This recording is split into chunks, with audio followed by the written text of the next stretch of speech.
तब तक अनुभव का स्पर्श नहीं होगा।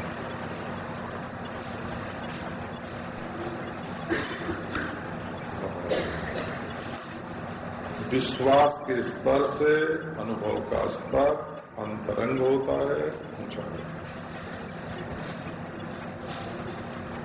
तो उसमें मनन की आवश्यकता पड़ती है। मनन माने अनुकूल विचार।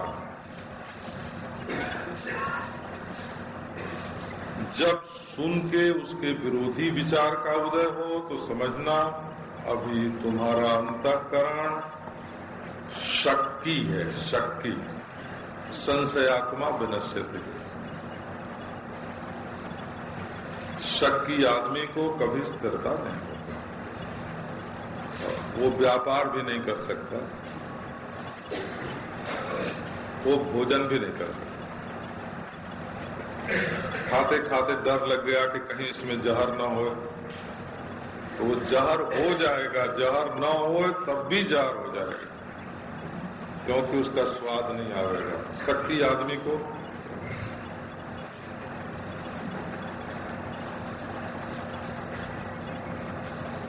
एक दिन एक ने हमारे पास रात को 11-12 बजे फोन किया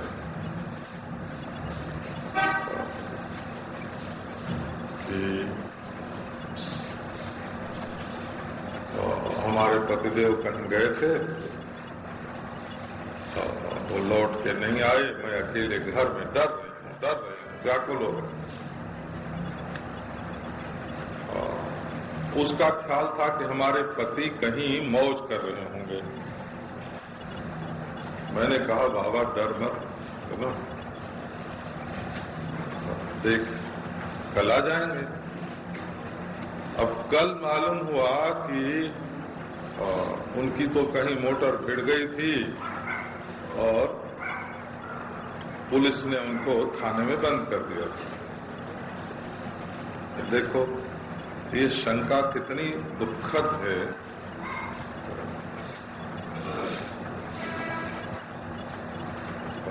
एक सज्जन बाबा यहीं कहीं अपने ऑफिस से लौटे और रास्ते में किसी ने बात करते करते उनके नाक पर रुमाल रख दी। वो बेहोश होकर गिर पड़े तो उनको मोटर में उठा के ले गया। अब घर के लोग समझे कि वो पता नहीं कहाँ गोवा चला गया है, कोई मौज मजा करने के लिए। हे भगवान, वो दूसरे दिन बेचारा लोनावाला की घाटी में कहीं,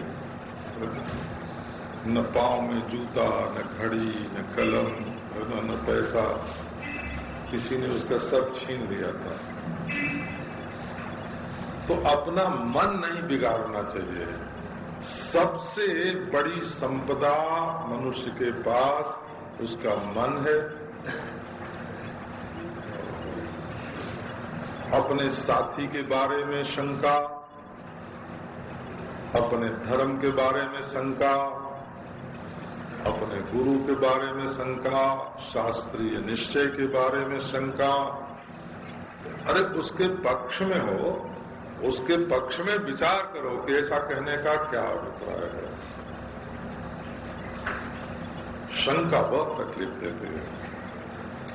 शंका माने जो सम माने शांति को, का माने काट दे, और सम कृंतति, संकृंतति, जो शांति को काट दे उसका नाम शंका। और जिससे हम मूर्छित हो जाएं उसका नाम संशय। संशय माने बेहोशी की दवा।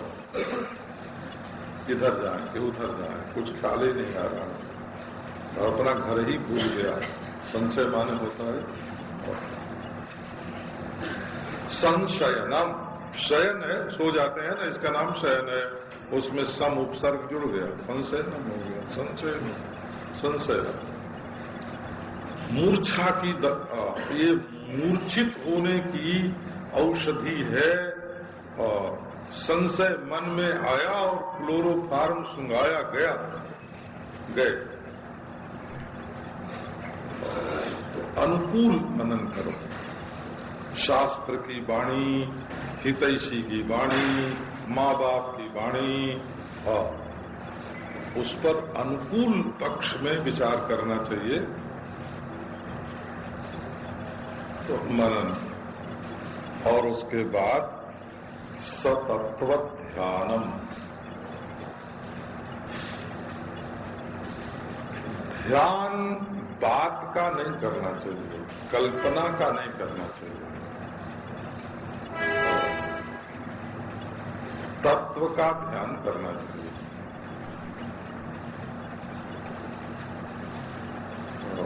एक सज्जन हमारे बड़े मित्र थे, वो एक लेख लिख रहे थे। बड़ी सुंदर लिपि, बड़ी सुंदर भाषा, भाषा के बड़े विद्वान, बाद में एक यूनिवर्सिटी के वे वाइस चांसलर हो गए थे। पर लेख क्या लिख रहे थे? हड़ताल तत्व।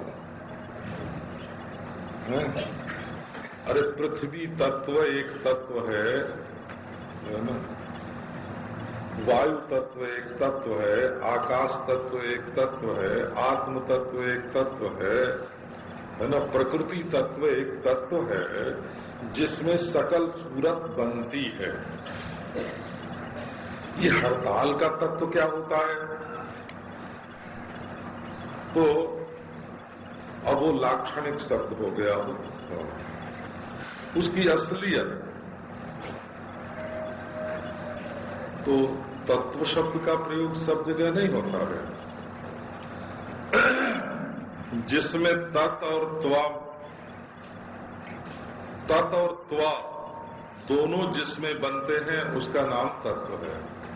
देखो, तत्व पर आपने कभी ध्यान दिया? तत् और त्वा।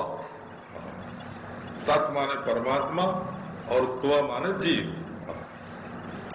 तत्व माने जिसमें परमात्मा और जीवात्मा का भेद मिट जाए और दोनों की अद्वितीयता प्राप्त हो जाए, उसका नाम तत्व होता है। तत्व।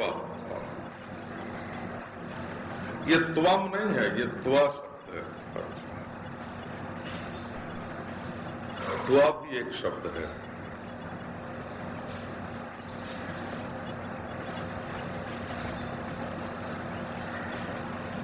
हाँ गोविंद, तो तत्व का अर्थ है मैं क्या हूँ, तुम क्या हो, यह क्या है, वह क्या है।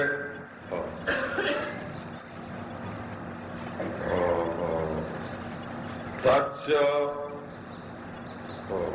ईश्वर तत्व, तच्च प्रकृति तत्व, तच्च जीव तत्व, तच्च तच्च तच्च तानि तेषां भावस्तत्व।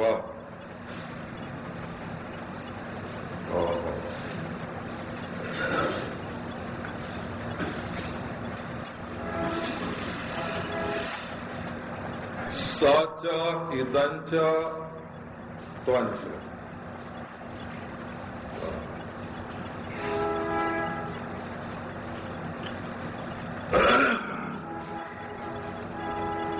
इसका नाम है तत्व। वस्तु के परमार्थ स्वरूप को समझने की चेष्टा। एक बात ये जोगियों ने लोगों के मन में ऐसी बैठा दी कि वो ध्यान शब्द का अर्थ समझते हैं मन का ठप हो जाना। तो मन कोई काम नहीं करता है, बोले ध्यान हो गया। अब बच्चे लोग तो कुछ समझते नहीं कि ध्यान क्या होता है। तो हम गोरखपुर गए थे सन्यासी होने के बाद, तो हमारे साथ एक अवधूत गया, हड़िया वाला, अभी है जिंदा। तो वो भाई हनुमान प्रसाद जी के दौहित्र को, 2 दौहित्र थे उस समय, छोटे छोटे बच्चे, उनको बुलाता अपने पास, अच्छा बैठो। तो उनका पांव ठीक ठीक और पद्मासन में बैठा देता, जो पीठ की रीढ़ सीधी करो, आंख बंद करो, 5 मिनट दोनों को बैठाया। बोले कि ये तुमने क्या किया, तुमको मालूम है? तो बच्चे कहते नहीं मालूम है। बोले तुमने ध्यान किया। तो जब वो घर में जाते तो उनकी माँ पूछती क्या कर रहे थे, तो बोलते हम ध्यान कर रहे थे। अब उनको हाथ पांव बांध के बैठना और पीठ की रीढ़ सीधी करना, इसी का नाम ध्यान मालूम पड़ गया। तो आप लोग बुरा मत मानना, है ना। दुनिया में बहुत से लोग हैं जो ध्यान का असली मतलब नहीं समझते, उनको ऐसे ही कुछ अंट संट बता दिया गया। न मन के ठप बैठने का नाम ध्यान है और न पीठ की रीढ़ सीधी करने का नाम ध्यान है। संस्कृत भाषा में ध्यान की प्रकृति है चिंतन। ध्येय चिंताया हो, तो जैसे आपको जब कोई चिंता होती है ना, आप हटाना भी चाहें तब भी लगातार वही चिंता होती है, ये रुपया नहीं मिला, बार बार वहां मन जाता है, यहाँ से पैसा नहीं मिला है, और घर वाली मायके से नहीं आई, और श्रीमान बाहर से नहीं आए, बच्चा स्कूल से नहीं आया। जब आपके मन में कोई चिंता लगती है और बार बार वही चीज याद आती है, तो उसका नाम ध्यान होता है। बोला हाँ, आप उसको किम भूत किमाकार मत बना दें। हाँ। तो ध्येय चिंताया, ध्यानम चिंता संतान परंपरा। एक ही तत्व का बारंबार बारंबार बारंबार चिंतन होना, इसका नाम ध्यान है। ध्यान विक्षेप का दुश्मन है। और चिंतना भाव का नाम यदि ध्यान होगा तो वो विक्षेप का दुश्मन नहीं होगा। अभाव किसी का दुश्मन नहीं होता। लो, तो अब ध्यान की बात करो। सतत्व ध्यानम। योगी लोग भी ध्यान का मन का ठप होना नहीं मानते हैं। तत्रैकतानता ध्यानम, लक्ष्य वस्तु में एक तान हो जाना, माने वही ताना वही बाना। अपना लक्ष्य ही मन का ताना है, अपना लक्ष्य ही मन का बाना है। मन में लक्ष्य लक्ष्य लक्ष्य का स्फुरण जो है, इसका नाम ध्यान होता है। वेदांतियों का ध्यान विध्वंसात्मक नहीं है। वेदांतियों का ध्यान रचनात्मक है। यदि रचनात्मक नहीं होगा तो न अंतःकरण को शुद्ध करेगा, आप थोड़ी देर ठप हो जाएंगे। ये मूर्ख लोग क्या करते हैं, ये मूर्ख शब्द का प्रयोग मैं नहीं कर रहा हूं, अष्टावक्र गीता में। तो मनोरथान प्रलापाश्च कर्तुम आयाति तत्क्षणा समाध्यादीनि कर्माणि जहाति जड़धीर जदा। ये मूर्ख लोग जब ध्यान समाधि छोड़ के उठते हैं, तब फिर पहले जो उनके मन में मनोरथ था, जो इच्छाएं थी, जो संबंध थे, तो वही फिर के फिर आ जाते हैं, फिर जाके कहा।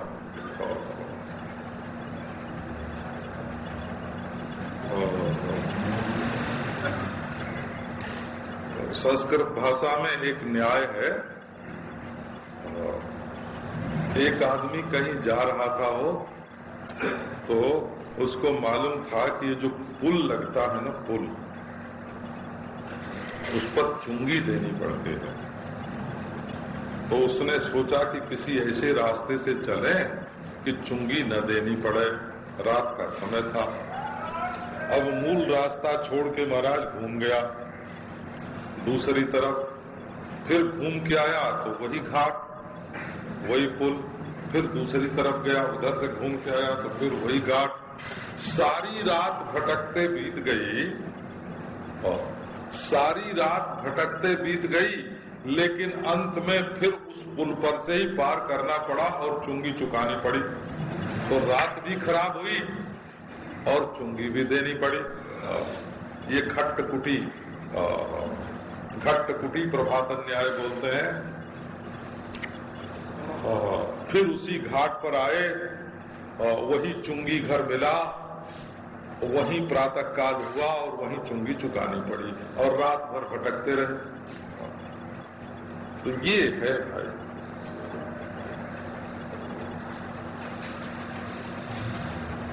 अंत में आपको यही आना पड़ेगा। और ये ध्यान जो आपके मन में वासनाएं हैं, जो विक्षेप हैं, उनको काटने वाला होना चाहिए। तो काटने के लिए तो समसत्ताक वस्तु का चिंतन चाहिए। ये असंग लोगों को मैं बहुत जानता हूं, जो ध्यान के समय तो असंग हो जाते हैं और जब ध्यान करके उठते हैं, दुकान में जाते हैं, तब उनकी असंगता रहती है। चोरी भी करते हैं, बेईमानी भी करते हैं, ब्लैक भी करते हैं, दूसरों को ठगते भी हैं, सताते भी हैं। क्यों जी? तो तुम्हारी असंगता तो ऐसी हुई ना, कैसी कि जैसी हमारे बनारस में होती है। महाराज सवेरे, पहले की बात मैं सुनाता हूं, अब की नहीं, शौचालय में जाते थे, लाल गमछा पहन के, है ना, और उसको धो के फिर पहन लेते थे और हाथ में लोटा, और हर हर महादेव बोलते हुए गंगा स्नान जाके करते थे। और गंगा स्नान करते हर हर महादेव शंभो गाते हुए आ रहे हैं और विश्वनाथ में लाके शंकर जी पर वो गंगा जी का जल चढ़ा दिया। उसके बाद घर गए, वो चुन्नटदार धोती और वो लखनवी टोपी और कुर्ता लगाया और वो पान खाते हुए महाराज दुकान पर गए और वहां दूसरे की गांठें काटते थे। वो गंगा स्नान और वो हर हर महादेव है। यदि तुम ध्यान लगाने के बाद, असंग रहने के बाद, है ना, फिर वही के वही आ जाते हो, तो ध्यान क्या हुआ? वो तो घूम फिर करके वहीं, इसी को घट्ट कुटी प्रभातन न्याय बोलते हैं, जहां के तहां लौट आए। अरे भाई, कुछ रोकने वाली दीवार लगनी चाहिए। और ये ध्यान जो है, वो जिसका ध्यान होता है उससे प्रेम पैदा करता है और प्रेम पैदा करके दूसरे से बचाता है। और असंगता तो बचाने का काम नहीं करे।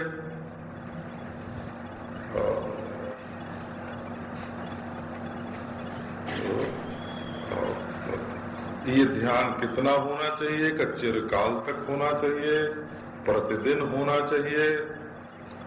ततो विकल्पम परमेप्य विद्वान इहैव निर्वाण सुखम समृच्छति।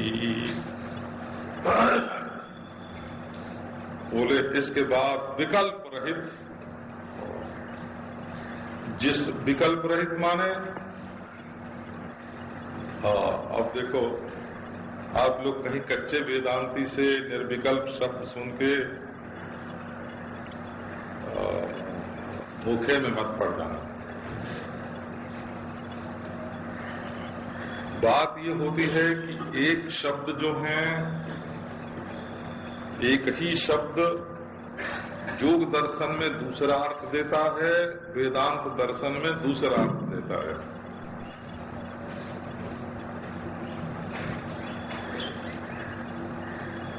विकल्प माने दुविधा भी होती है, विकल्प माने द्वैत भी होता है। और ये जैसे संस्कृत में द्वैत शब्द है, द्वैत, ऐसे एक द्वैत शब्द भी है, द्वैत, द्वैत, तो द्विधा, दुविधा, दुविधा, द्विधा, द्वैत। आप लोग जिसको डाउट बोलते हैं ना, वो संस्कृत के द्वैत शब्द का बच्चा है। तो द्वैत, आप उसको अंग्रेजी ढंग से बोलो तो देखो क्या होता है ना? अरे द का ड हो जाएगा, त का ड हो जाएगा, उसमें से डाउट निकल आएगा।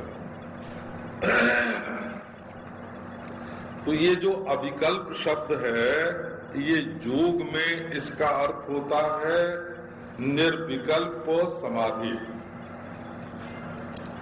और वेदांत में इसका अर्थ होता है निर्भ्रम अद्वैत, भ्रम रहित।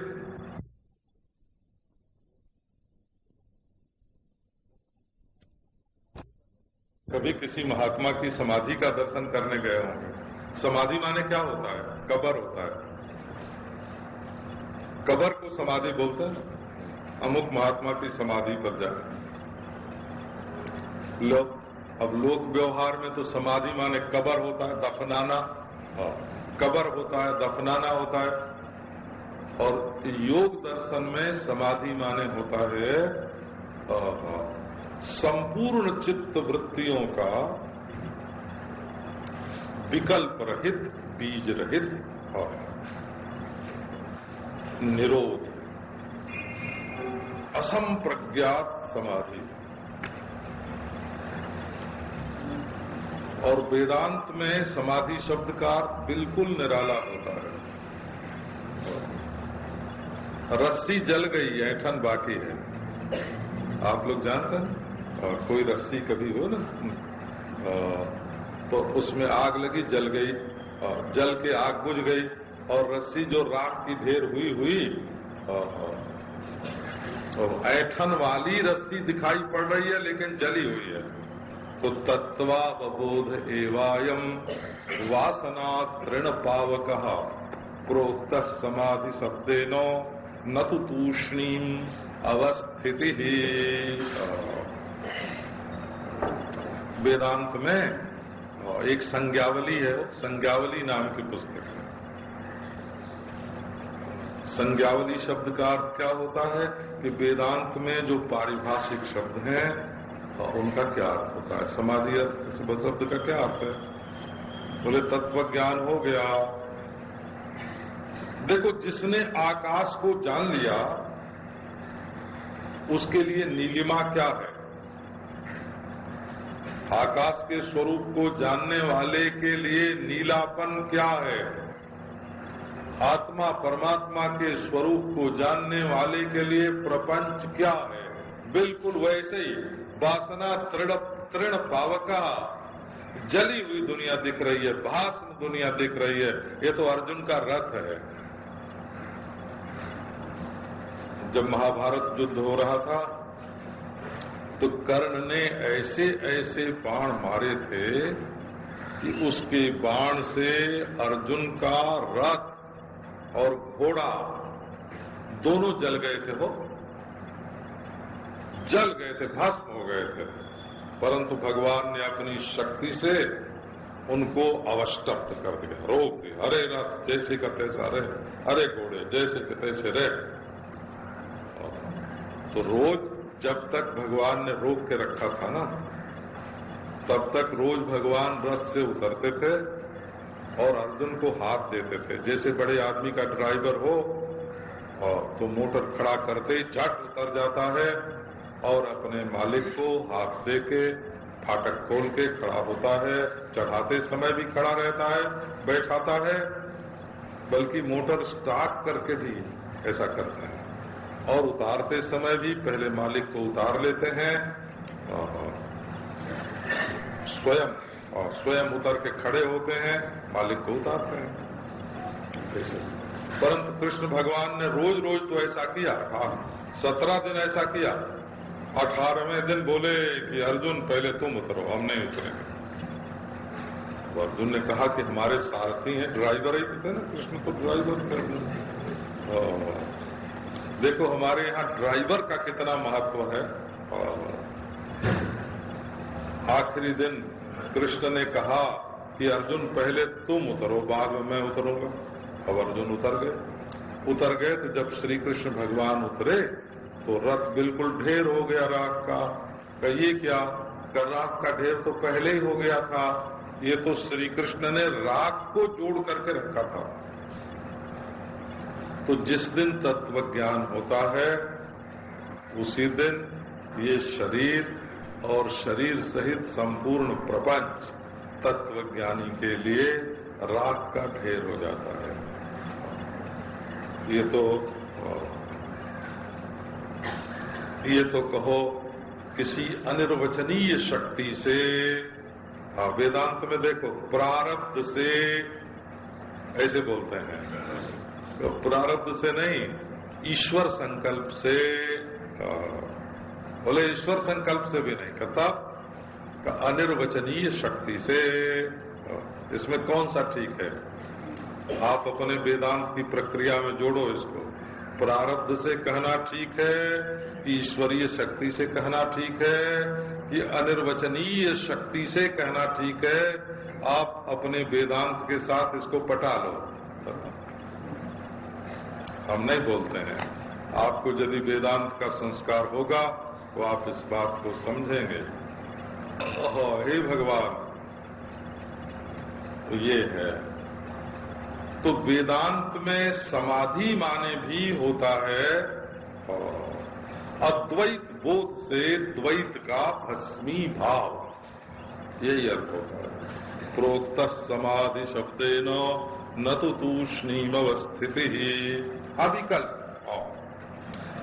अविकल्प माने असंदिग्ध, निर्विकल्प असंदिग्ध परम तत्व की अनुभूति होती है।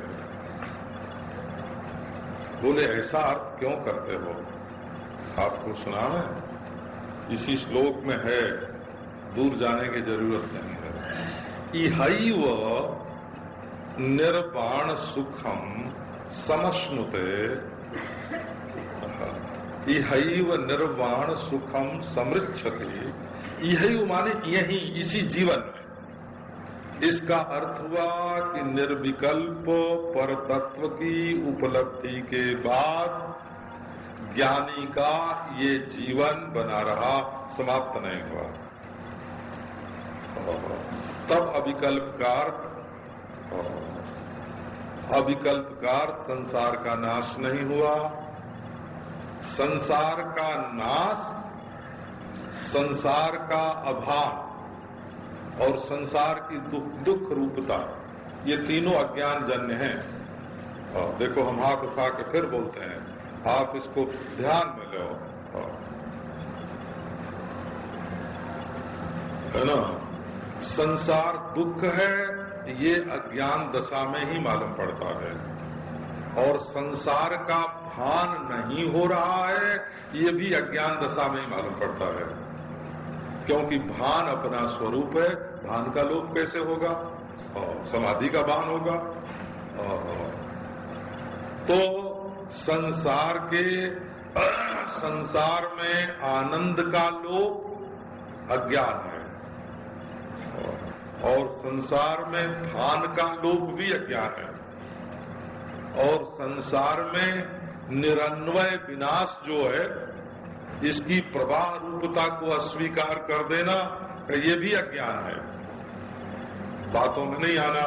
जो नारायण वेदांत के जानकार हैं, उनके लिए हम एक वस्तु प्रस्तुत कर रहे हैं। बोला, ये वेदांत का निचोड़ है। इहैव निर्वाण सुखम समृच्छति। वेदांत स्वर्ग में जाने के लिए नहीं है, वेदांत वैकुंठ में जाने के लिए भी नहीं है, और वेदांत समाधि में जाने के लिए भी नहीं है। वेदांत अगले जन्म में हम महात्मा हो जाएंगे, इसके लिए भी नहीं।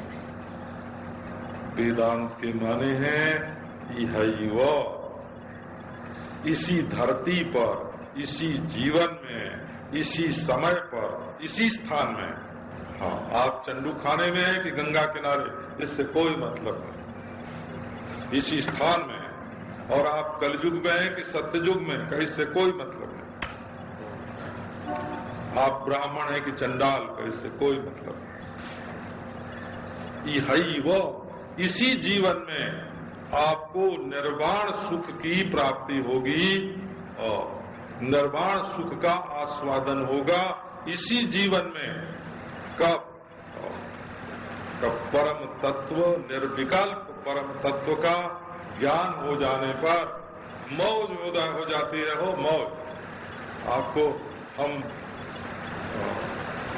कई कारणों से उपनिषद के वे मंत्र सुना नहीं सकते हैं जैसा उसमें कहा गया है। बोला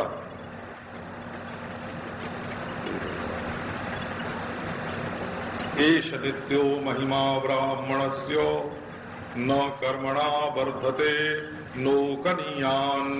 ब्रह्मज्ञानी की ये नित्य महिमा है कि कर्म से उसकी उन्नति नहीं होती और कर्म से उसकी अवनति नहीं होती।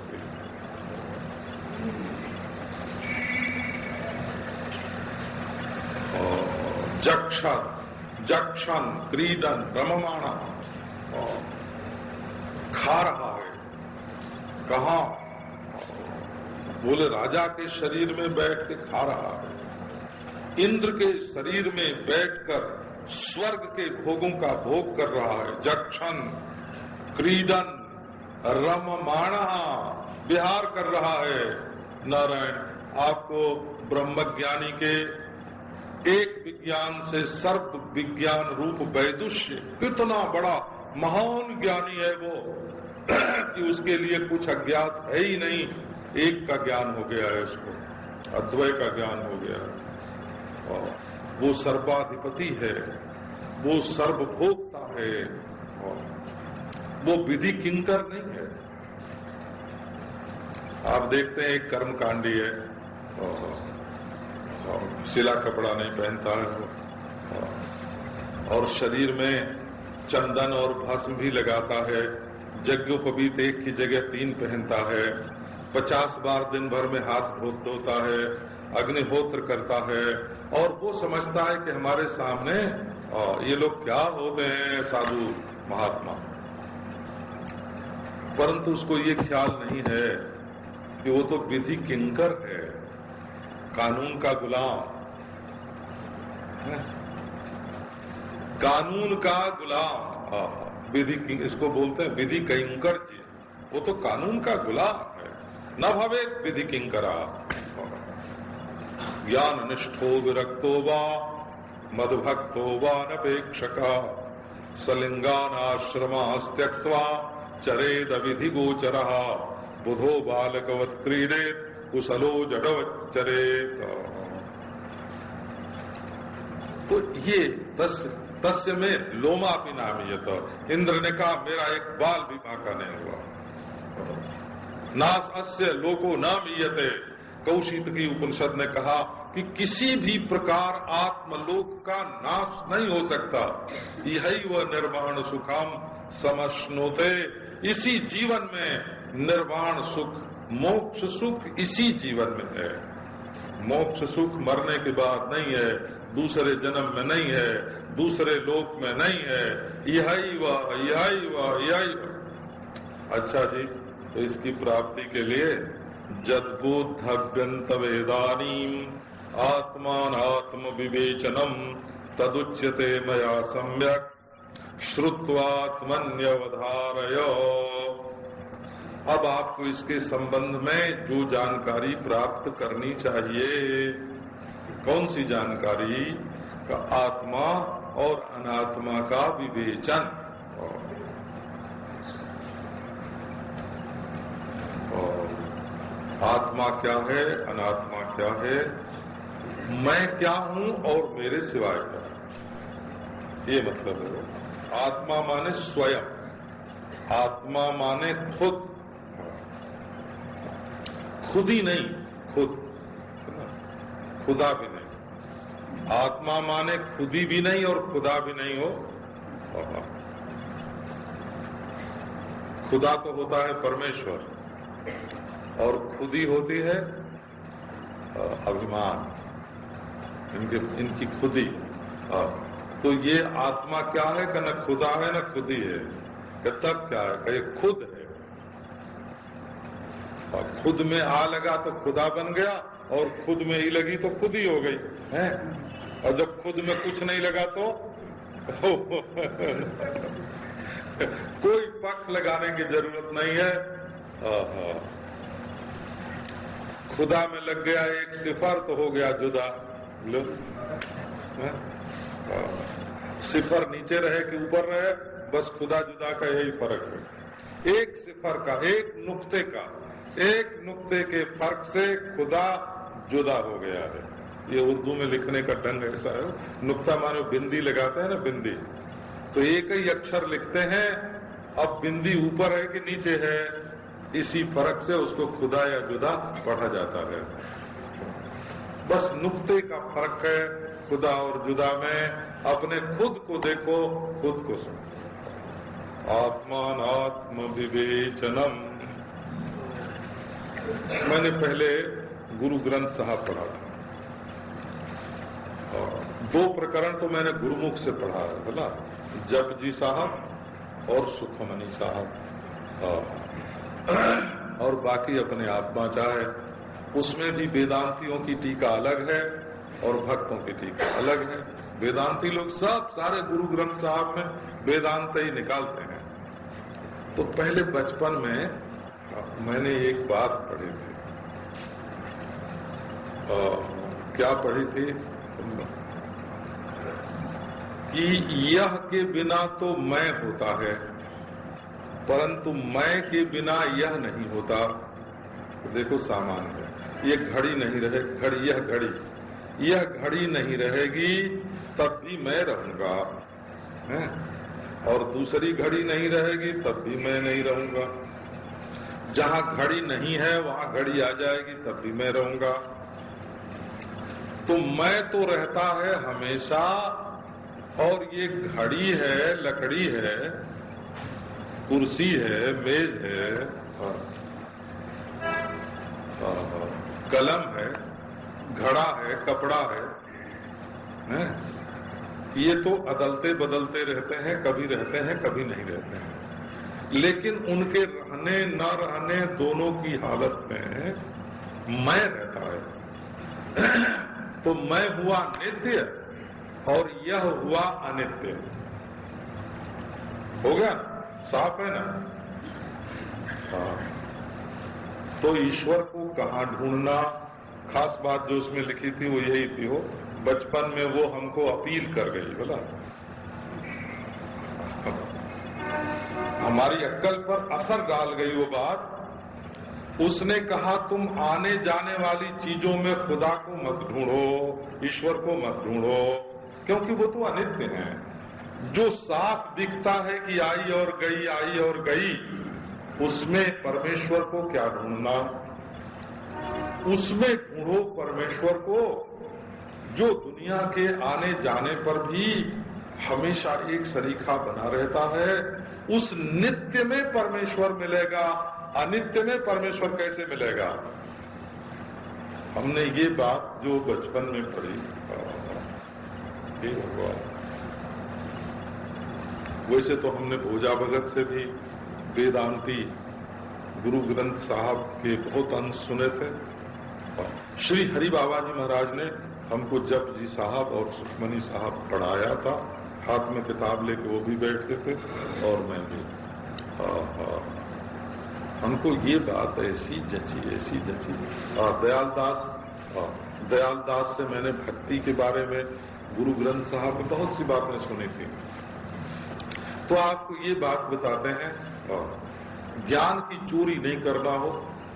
जहां से जो बात अपने को मिली हो उसके प्रति कृतज्ञ होना, तो आपका दिल नरम रहेगा, नहीं तो कठोर हो जाएगा। ये चोरी करके जो लोग ज्ञानी बनते हैं, व्याख्यानदाता बनते हैं, है ना, उनका माल चोरी का ही रह जाता है जिंदगी पर। हाँ, वो चाहे टोन जैसा, उनका बोलने में टोन जैसा हो, सुरीला जैसा बोलते हो, आपके मन को चाहे जितना खींचते हो, माल चोरी का है बोला। हे भगवान, तो आप ये देखो, ईश्वर को यह में ढूंढना है कि वह में ढूंढना है कि मैं में ढूंढना है? तो वह तो आप देखते ही नहीं है, और यह है अनेक आता जाता। आखिर ईश्वर के बारे में आपका ख्याल तो ये है ना कि ईश्वर हमेशा रहता है, उसी को ढूंढ रहे हैं ना। तो हमेशा हमेशा रहने वाली चीज में मिलेगा, हमेशा रहने वाली चीज हमेशा रहने वाले में मिलेगा। अपने आप में परमेश्वर की प्राप्ति होगी। इसको बोलते हैं खुद। खुद में ही खुदा है और खुद में ही खुदी है। खुदी को रखोगे मारे जाओगे, खुदा को रखोगे सुख मिलेगा, और स्वयं रहो तो स्वतंत्रता का अनंत समुद्र, अनंत पारावार तुम्हारे खुद में भरा हुआ है। तो आत्मानात्म विवेचनम, मैं क्या और पराय दूसरा क्या, इसका विवेचन। तदुच्यते मया सम्यक श्रुत्वात्मन्यवधारयो। अब मैं इस बात का वर्णन प्रारंभ करता हूं, आप पहले सुनिए और सुनकर अपने हृदय में इसकी धारणा कीजिए, इसको समझिए।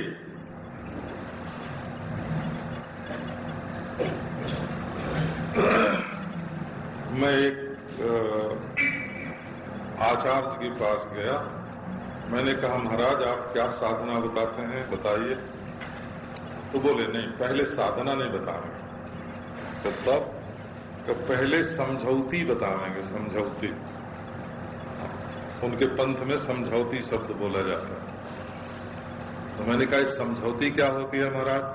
कब पहले हमारी तुम्हारी समझ जब मिल जाएगी ना, तब हम करने वाली बात बताएंगे। और जब हमारी समझ में तुम्हारी समझ में फर्क है, मत ही नहीं मिलता, राय नहीं मिलती, तो हमारी साधना तुम कैसे करोगे, कैसे जमेगी तुमको? तो पहले समझौती पढ़ो, समझौती। जब तक बच्चा खिलौने से खेलता है तब तक माँ उसको गोद में नहीं उठाती है। जब देखती है कि अब खिलौने से संतोष नहीं है, रोने लगती है, रोने लगता है बच्चा, तो तब वो जाके बैठने पर रोवे तो खड़ी हो जाती है, वो देते हो। और खड़े होने पर भी रोवे तो उछालती है, उसको प्यार करती है, दूध पिलाती है।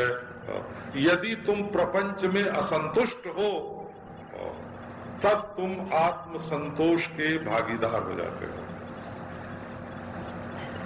अवधारयो मज्जास्थिमेद पलरक्त चर्मो त्वगाह्वयैर्धातुभिरेविरन्वितम् पादूरु वक्षो भुजपृष्ठमस्तकैः अङ्गैरुपाङ्गैः उपयुक्तमेतत् अहम ममेति प्रथितम् शरीरम्।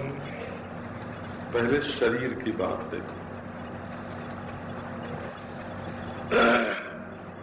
शरीर को तुम मैं समझते हो कि मेरा समझते हो?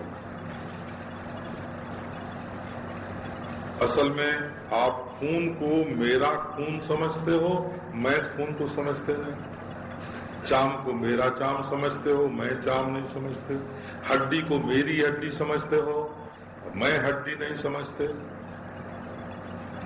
अच्छा, तो ये वेदांतियों के लिए भी एक ध्यान देने योग्य बात है।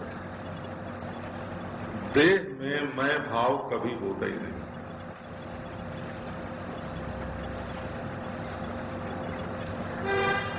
जब हड्डी मैं नहीं हूं, मेरी है, पीप मैं नहीं हूं, मेरी है, खून मैं नहीं, मेरा है, चाम मैं नहीं, मेरा है, हाथ मैं नहीं, मेरा है, पांव मैं नहीं, मेरा है, आंख मैं नहीं, मेरा है, कान मैं नहीं, मेरा है, सिर छाती मैं नहीं, मेरा है ना?